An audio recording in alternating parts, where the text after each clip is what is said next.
Kaixo, pilula berri honetan bazkideen itunari buruz hitz egingo dugu. Zer da bazkideen ituna? Bazkideen ituna konpainiako bazkide guztiek sinatzen duten dokumentua da.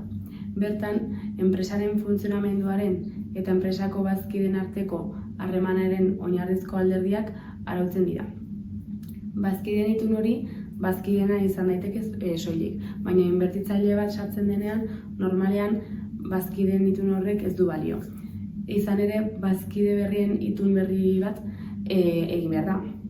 Inbertitzaile berriarentzat pentsatutako klausula espezifikoekin.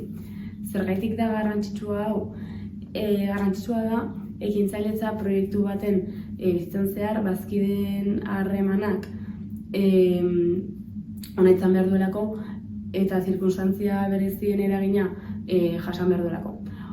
Gero adibide batzuk ikusiko ditugu, baina zirkunstantzia berezi horiek nolabait araututako bazkide itun batean jasota badaude, aukera emango du bazkideen arteko harremana ez izorratzen. Bazkideen itun batean ohikoak diren klausulak azalduko ditugu. Lehenengoa bazkideen itunaren helburua da. Normalean, klausula oso orokorra izaten da eta bertan azaltzen da bazkideen itunaren helburua konpainiako bazkideen arteko harremana arautzea dela. Bazkideen itunaren bigarren atala konpainiako karguak eta kargu horien ordainsariak arautzea da. Kasu honetan, konpainiaren barruan erantzunkizuna duten bazkide ekintzailez hitz egiten ari gara. Eta bazkideen itunari buruz berriz guztiak arautzen eta sinatzen dute zein izango diren bazkide bakoitzak izango dituen kargu eta ordainsari horiek. Bazkideen itunean arautzaren hirugarren puntu bat sozietatearen beraren gobernua da. Gogora dezagun sozietate mugatuen legeren arabera, sozietateak akziodun batzarraren eta administrazio kontseiluaren bidez arautzen direla. Hala eta guztiz ere, bazkideen itunak esartzen du zerbeste alderdi arautu behar diren araudi horretan. Eta zer ikusi duen konpainiaren gobernuaren harremanarekin. Nola hartzen diren erabakiak, zer egingo motarekin, zer alderdi motaterako, eta bar.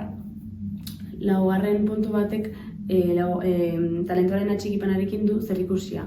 Eta horrek esan nahi du zer ekintza jarriko diren abian konpainia garrantzitsuak diren pertsonak arekiko leial gera daitezen. Abian jarriko ditugun akzioen arabera. Bazkideen itunean sartu beharreko alderdi garrantzitsu bat iraunkortasun konpromezua da. Bazkide bakoitzak konpainian jarraitzeko, lanean jarraitzeko konpromezua zer punturutaraino hartuko duen. Horrek aldez aurreko adostasun bat behar du. Eta hori islatuta etorri behar da. Beste puntu bat da lehiarik ezaren konpromezua.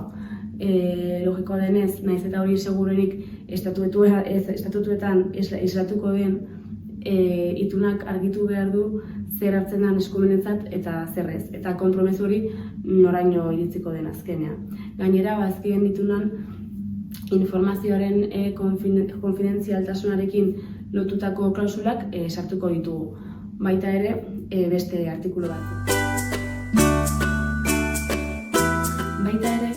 Artikulu batzuk sartu behar ditugu.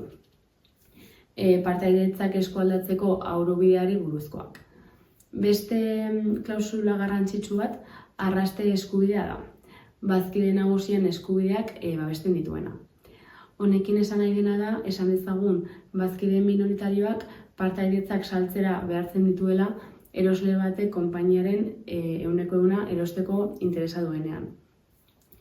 Beste bat, akonpainamendu eskubidea da. Hau da, bazkide minoritarioak babesten dituen eskubidea. Bazkide nagusiaren eskubideak erosi nahi dituen erosle bat dagoen kasuetan gertatzen da. Eskubide hori badago, eragiketa horretan bazkide minoritarioen akzioak ere saltzera behartuta dago. Eta azkenik beste bi alderdi. Alde batetik bazkideen partida arautzea, konpainiaren beraren jabetza intelektualarekin zerikusia duen guztia arautzea eta etorkizuneko kapital zabalkuntzetan bazkide berriei sarrera nola emango zaien arautzea. Hori ere garrantzitsua da, bazkideen itunaren barruan arautzea. Bazkideen itunak, bazkide inbertitzaile bat barne hartzen duenean gauza pixka bat gehiago zailtzen da. Normalean, klausula gehigarri espezifikoak sartzen direlako inbertitzailearen egoera estaltzeko. Ulertu behar den lehenengo gauza da zergaitik egiten den. SL batean edo soziedade anonimo batean hartzen diran erabaki garrantzitsuenak akziodunen batzar nagusian eta erabakiak estatutuen arabera gehiengo soilez hartzen dira. Hau da, ehuneko 50%tik gorako partaidetza dutenek hartzen dituzte erabaki hauek.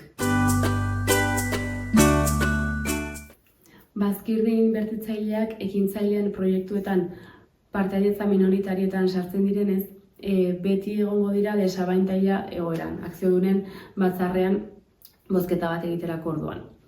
Hori da, bazkide inbertitzaileentzako klausula bereziak bazkideen itunetan sartzeko arrazoi nagusia. Bere inbertsioa babestu nahi da, sinpleko baldizko erabakien aurrean. Ikus dezagun zeintzuk diren klausula horiek.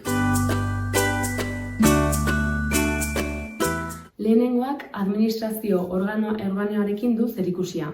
Bazkide inbertitzaileak partaidetza minoritarioak izango duen arren, osoikoa da lehenengo txandetan behintzat konpainiaren administrazio kontseiluan ordezkariren bat izatea. Bigarren alderdi garrantzitsu bat erreserbatutako gaiak dira. Bai batzordearenak, bai administrazio kontseiluarenak. Zer dira hauek? Gai jakin hori onartu ahal izateko bazkide inbertitzailearen botoa ezinbestekoa den gaiak dira.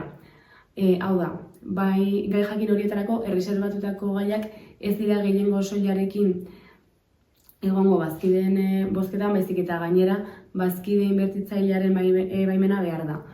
Iraunkortasunari eta esklusibotasunari buruzko klausulak ere jasotzen dira.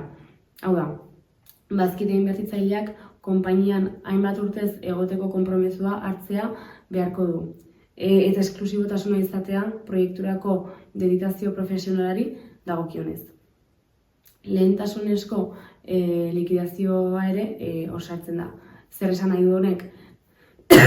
Enpresa gaizki badoa eta konpainiaren likidazioa egin behar bada, bazkide inbertitzaileak lehentasuna izango dela bazkide ekintzaileen aurrean likidazio hori egiterakoan. Besteiko puntu bat antidiluziorako eskubidea da. Batzuetan, hain zuzen ere, etorkizuneko inbertsio txandak daudenunean, bazkide inbertitzaileak babesteko sartzen dena. Eskubide hori da bazkide inbertitzaileak bere partaidetza ez desegitea. Kapital zabalkuntzak gertatu arte. Inbertitzailearentzat sartu den beste gauza da lehentasunez onartzeko eskubidea.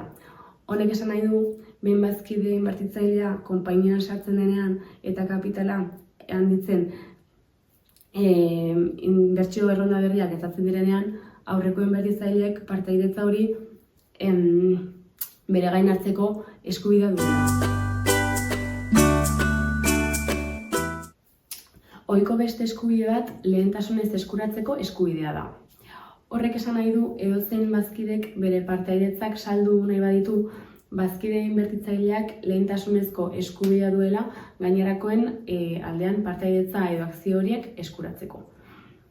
Beste klausula garrantzitsu bat informazio eskubidea da. Kontuan hartuta bazkide inbertitzailea ez litzatekeela proiektuaren egunerokotasunean egongo. Konpainiaren funtzionamenduari buruzko informazioa irregularra izateko. Informazio hori bazkide itunak mugatzen du eta hilabetero edo 3 hilabein ematen da.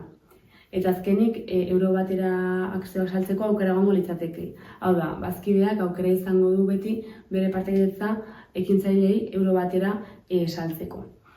Hori gertatzen denean, sozietatea gaizki doanean likidazio likidazio konkurso bat egiten da, eta bazkide inbertitzaileak une horretan ez du egon nahi, desagertu egin nahi du, eta orduan bere partaidetza saltzeko aukera izan nahi du. Ikusten duzuenez, asko dira bazkide itun batean sartzen diren alderdiak, bai banako itun bat bada, bai bazkide itun bat bada. Eta hori inbertitzaileak sartzen badira, beti dago gomendio orokor bat, bazkide itunean espezializatutako abokatu bulegu bati laguntzen uztea. Eta orain arte bazkide itunarekin lotutako pirula hau.